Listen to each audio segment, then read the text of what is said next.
tu ne dois pas te rémunérer plus que 7 761 euros par mois précisément. En 2023, c'était 7 275 euros par mois. En 2024, c'était 7 624 euros par mois et en 2025, c'est 7 761 euros par mois. Mais à quoi cela correspond?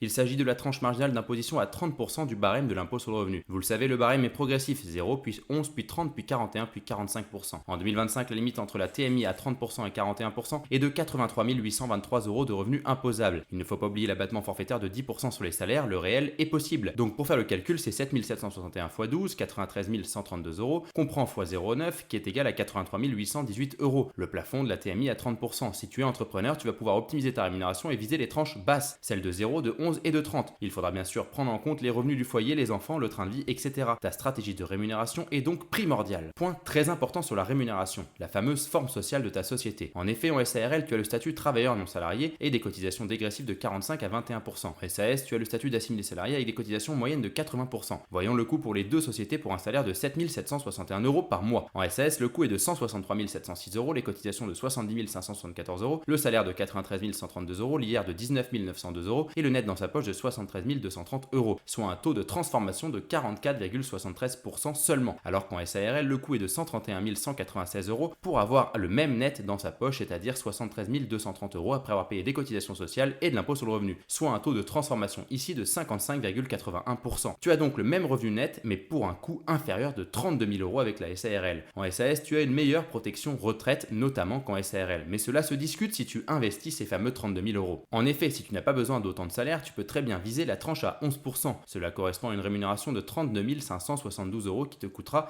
47 372 euros en SARL. Tu pourras ainsi créer une holding en SAS et réinvestir tes bénéfices pour préparer ta propre retraite. Dans l'exemple précédent, le budget est de 131 196 euros, il te restera 66 614 euros à réinvestir grâce au régime mère-fille. Immobilier, financier, etc. Tu pourras aussi préparer ta propre retraite. Si les 32 000 euros ne te suffisent pas, tu pourras compléter par des dividendes au niveau de ta holding. Le but étant de mettre en place un schéma adapté à ta propre situation. Et sache-le, la SARL est bien meilleure que la SAS pour ta propre retraite. Et si tu souhaites en savoir plus, abonne-toi et va écouter notre chaîne L'Art de la Gestion Patrimoniale sur YouTube, Spotify ou Apple Podcast.